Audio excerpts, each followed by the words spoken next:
pessoal, sejam todos muito bem-vindos ao canal Ciência Educa. Eu sou o professor José e hoje a gente vai falar um pouquinho sobre técnicas de separação de mistura. Vamos ver várias delas. Preparei um esquema bem legal que eu vou estar colocando aqui na tela para vocês e depois eu vou deixar aqui no link embaixo aqui na descrição. Já deixa o seu like, já se inscreve no canal, já deixa o seu comentário se faltou alguma coisa, compartilha com os amigos, com o professor para passar o esquema em sala de aula, dá essa força aí pro canal, certo? Vamos lá então. Antes de falar dessas técnicas de separação de mistura, vocês têm que saber o que são essas misturas, né? Então a gente já viu lá na outra aula, quem não assistiu, vou estar deixando o link aqui no card para vocês, a aula sobre misturas homogêneas e heterogêneas. A gente viu que os átomos se unem, formam substâncias, essas substâncias se unem, certo? Formando misturas. Essas misturas podem ser homogêneas, como aquelas que a gente só identifica uma única fase, parece tudo igualzinho, como água com sal, por exemplo. E a gente tem as misturas heterogêneas, que são aquelas misturas que a gente consegue identificar algumas fases, como, por exemplo, a água com óleo ou a areia com água. A gente consegue ver aquelas fases. Então, é uma mistura heterogênea. Lembra lá do prefixo hétero diferente, homo igual. Agora sim, a gente vai lá para o nosso esqueminha. Vamos lá então, pessoal. O primeiro processo de separação de misturas que a gente vai ver é a filtração. Essa filtração ela pode usar um filtro, que pode ter uma porosidade maior ou menor, permitindo que passe mais substâncias ou não. E ela é muito presente no nosso dia a dia. A mãe de vocês, quando vai fazer lá o cafezinho, né, ela coloca o quê? O pó do café e ela também vai colocar a água, né? O filtro vai fazer o papel de filtrar essa substância. Então ela vai deixar passar o café ali, né, a parte líquida do café, e o pó do café vai ficar retido lá em cima. Temos outros dois processos que são muito comuns no nosso dia a dia. A mãe de vocês, quando pede para vocês ir lá limpar a casa e passar o aspirador de pó, ela está pedindo para vocês fazerem um método de separação entre um sólido e um gás. Então o aspirador ele vai puxar as partículas sólidas juntamente com o gás que está ali ao redor, né, o ar atmosférico, e vai filtrar. O sólido fica dentro do aspirador de pó e o gás ele sai ali na parte de trás do aspirador, tá certo? Então é um método bem interessante. Outro que tem também que é bem comum, o ar-condicionado, o ar do carro, né? O ar do carro também tem um filtro que filtra as partículas sólidas e deixa passar somente os gases, né? O ar atmosférico ali. Então já pensou se não tivesse esse filtro, né? Poderia vir poeira, areia no olho do motorista, que poderia até causar um acidente. Então a gente tem esse método aí que é bem importante, a filtração. Depois a gente tem a centrifugação. A primeira coisa que vem na nossa cabeça quando a gente fala de centrifugação é a máquina de lavar. E basicamente é isso. Se vocês pararem para ver, a máquina de lavar, quando ela está em processo de centrifugação, aquilo ali serve para quê? Para separar a água da roupa. Lógico que não é um processo 100% eficiente, porque ela ainda sai úmida, mas já adianta bastante. Um outro exemplo que a gente tem na centrifugação é a questão do sangue. Então, às vezes eles colocam o sangue, quando eles querem separar a parte sólida da líquida, eles colocam numa centrífuga, ela vai rotacionar, então o que é mais denso, mais pesado, vai para baixo e o que é mais leve fica em cima. No caso, o plasma, né, sanguíneo fica na parte de cima e a parte sólida, que são as células, ficam na parte de baixo. Então esses dois exemplos de centrifugação aí para vocês. Depois a gente vai ter um terceiro aqui processo, que é a peneiração, também muito comum no dia a dia de vocês. Né? O processo de peneiração nada mais é do que um processo que vai separar sólidos de tamanhos diferentes. Né? Então eu tenho ali vários sólidos que eu vou peneirar. As peneiras podem ter vários tipos de granulometria, né? Ou seja, os espaços dos quadradinhos podem variar bastante conforme aquilo que você quer separar, beleza? Outro processo que é muito interessante, que eu acho que não é muito comum, que vocês não devem ter visto aí no livro didático de vocês, é o processo de separação magnética. Exatamente, não tem nada a ver com magneto. Melhor, tem a ver com magneto sim. Né? Esse processo de separação magnética, ele ocorre, né, na presença de materiais que têm características magnéticas, como os ferros, os metais, né, em geral, e a utilização de um ímã. Então, por exemplo, eu quero separar pó de ferro que sem querer misturou lá com a areia e eu quero separar esse material. Eu vou pegar um ímã, vou colocar próximo esse material e, obviamente, esses metais vão ser atraídos pelo ímã e vai ocorrer então a separação entre sólidos, que tem características ferroelétricas, né, entre outros materiais. Beleza? Tranquilo até aqui, né? Outro processo que é bem interessante é a dissolução fracionada, né? Essa dissolução fracionada ela vai separar por solubilidade dos materiais. Então, por exemplo, eu tenho areia e eu tenho sal juntos, unidos ali, misturados. Fica basicamente impossível você fazer isso de forma manual, né, ou utilizando um outro método. Então, o que você vai fazer? Esse aqui é bem interessante. Como é que eu separo, então, essa areia do sal? Eu vou simplesmente colocar um líquido ali. Se eu colocar água, o sal ele vai se dissolver naquela água, certo? E a areia não é solúvel na água. Então, eu vou misturar ali, eu vou conseguir separar o sal da areia por esse método. Então, dissolução fracionada, eu consigo separar dois materiais sólidos. Então, bem legal aqui essa dissolução. Depois a gente tem ventilação, né? Ventilação também bem comum no nosso dia a dia. Então, ela é feita através da força dos ventos, né? Que vai separar dois sólidos com densidades diferentes. Então, por exemplo, fez lá a colheita do arroz. O arroz tem aquela casquinha. Você pode soprar ali aquele arroz, pode colocar um ventilador ali, ele vai jogar a casquinha que é menos densa para mais longe e vai separar do arroz. Tem aqueles outros métodos da galera que colhe o café, por exemplo, que elas colocam naqueles cestos que jogam café para cima e o vento leva as folhas, as cascas e o café fica bonitinho ali dentro do cesto. Então, o método de ventilação também é um método muito interessante e comum aí no nosso dia a dia, tá?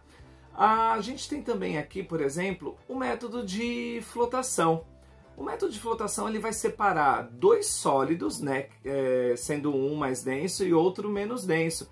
Vai funcionar bem parecido com a dissolução fracionada. Então, por exemplo, eu tenho lá serragem misturado com areia e eu quero separar esses dois.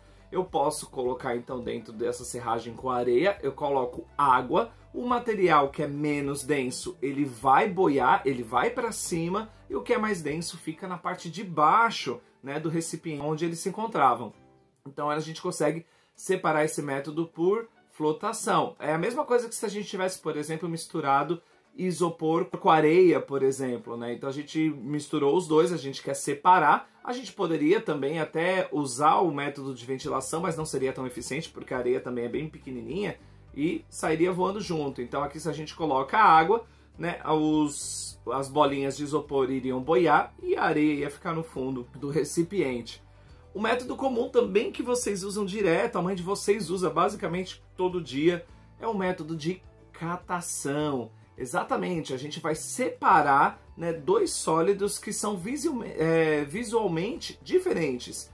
Então eu tenho lá o feijão, por exemplo, né? A mãe de vocês coloca lá o feijão e ela começa a catar o feijão, ou seja, ela está selecionando aquele feijão que é bom, que é saudável, daquele feijão que está estragado, ou de repente tem uma pedrinha ali no meio. Quem nunca mordeu uma pedra no feijão, né? Que atire a primeira pedra, dói bastante. Mas pode separar ali um milho que está perdido, enfim, um feijão de outra cor que talvez ela não queira que vá ali na mistura. Então esse método de catação, né, de separação, por selecionar esses sólidos com a própria mão, é bem interessante, bem comum no nosso dia a dia. Outro método que é bem legal, né, já que a gente estava falando ali de comida, o processo de evaporação, que está totalmente relacionado com como o sal vai parar na casa de vocês. Né? Esse processo de evaporação, né, ele vai perdendo o líquido devido à presença do calor. Então a gente tem lá as salinas, que são grandes tanques rasos, onde a gente pega, coloca a água do mar e devido à ação do sol, a água vai evaporando e o sal vai ficando ali nos tanques. Então é um processo um pouco mais lento e requer um pouco menos de energia, né? Isso acontece devido ao calor que o sol dá para esse sistema. E aí a água evapora e o sal fica ali nos tanques, né? Depois eles processam, fazem um beneficiamento desse material, é embalado e distribuído para todo mundo. A gente também tem o processo de levigação. Esse processo de levigação ele vai separar sólidos que têm densidades diferentes. Ele é muito utilizado, por exemplo, na mineração para separar o ouro do cascalho, por exemplo, né? Então a gente tem lá o ouro do cascalho, o ouro e o cascalho. O ouro ele é mais denso, né? O cascalho um pouco mais leve e a corrente de água vai passando ali, vai levando esse cascalho e o ouro fica. tá? Então o processo de levigação também é bem interessante. Dá para fazer esse processo para separar, por exemplo, eu quero tirar as folhas da areia e das pedras. Uma corrente de água pode passar ali e acabar levando aquelas folhas, porque elas são mais leves, são menos densas e a água leva, certo? Depois a gente tem um outro processo, são vários, né, gente? Isso aí. Outro processo que é a decantação. Esse processo de decantação eu consigo separar líquidos com densidades diferentes ou eu consigo separar um sólido de um líquido, né? Onde eu vou ter ali uma mistura. Então, por exemplo, eu acabei de pegar uma água barrenta, né, ali que choveu, eu peguei uma água barrenta, eu queria separar essa água do barro, por exemplo. Você vai colocar essa água num pote, vai colocar em algum lugar e esperar alguns minutos ou horas até, e aí vai separar, né, a parte sólida mais densa vai para baixo e a parte menos densa fica para cima. Então eu consigo ter essa separação por tempo de espera, tá? Isso é a mesma coisa com óleo e água, né? Você até pode pegar uma colher, misturar. A princípio vai parecer que você conseguiu, mas se você colocar ali no cantinho, você vai ver que elas vão se separar com o passar do tempo até ficar toda a água embaixo e o óleo em cima, beleza? E depois a gente tem outros dois métodos de destilação de substâncias homogêneas, né? De misturas, homogêneas, que é a destilação simples e a destilação fracionada. Estou colocando as imagens aí na tela para facilitar para vocês também. Então, no processo de destilação simples, eu tenho misturas com ponto de ebulição diferentes, né? Eu vou dar um exemplo aqui para vocês da água e do sal. Então, vocês estão vendo aí na imagem, né? Eu tenho ali uma fonte de calor que vai aquecer aquela minha água com sal, né? Como a água e o sal têm pontos de ebulição diferentes, né? O sal precisa de muito mais energia para que isso aconteça. A água evapora primeiro. Ela vai subir, passar por um condensador, ou seja, esse condensador vai fazer com que o vapor de água se torne água novamente e vai cair em outro recipiente. O sal, como precisa de uma temperatura maior, ele vai ficar então acumulado ali no fundo do primeiro pote que a gente viu. Então ali eu consigo separar um sólido de um líquido, por exemplo. Eu também consigo separar líquidos com temperatura de ebulição diferente. Então o álcool com água, né, acetona, enfim, outros materiais podem ser utilizados pelo método de destilação simples. E o último, mas não menos importante, né, cai bastante aí nos livros de sexto ano, é a destilação fracionada, onde eu separo, né, os materiais conforme o ponto de ebulição deles. Parece muito com a destilação simples, só que na destilação fracionada eu tenho várias frações, então eu consigo separar de um material vários outros, por exemplo, o petróleo, né, que consegue separar vários tipos de material. Então eu tenho o butano, né, que consegue separar, que é um gás, então ele não precisa de tanta temperatura. Eu tenho uma torre, né, de destilação, deixa eu explicar primeiro. Eu tenho uma torre de destilação e o petróleo ele chega ali bruto, certo? Então ele chega ali, ele é aquecido e o petróleo ele vai ser separado em várias substâncias diferentes, né, em várias misturas diferentes. Então, dependendo da temperatura, eu vou conseguir lá o butano, eu vou conseguir a gasolina, o óleo combustível, o querosene, o diesel, o asfalto. Então, do petróleo, eu consigo separar várias substâncias dependendo do ponto de ebulição, né? Por isso que a destilação fracionada, eu tenho várias frações ali, né? Mostrando pra gente aí na imagem. Galera, esse foi o nosso vídeo sobre técnicas de separação de mistura. Espero que ele tenha ficado bem completinho, uma aula um pouquinho maior, mas eu tenho certeza que vocês vão gabaritar aquela prova que vai falar sobre isso. Já não esquece de deixar o seu like, se inscrever no canal, compartilhar com os amigos e professores. Estou deixando esse esquema aí, ó, aqui embaixo. Demorou para fazer, fez com todo carinho. Então dá essa força aí pro professor. Beijo no coração. Até mais.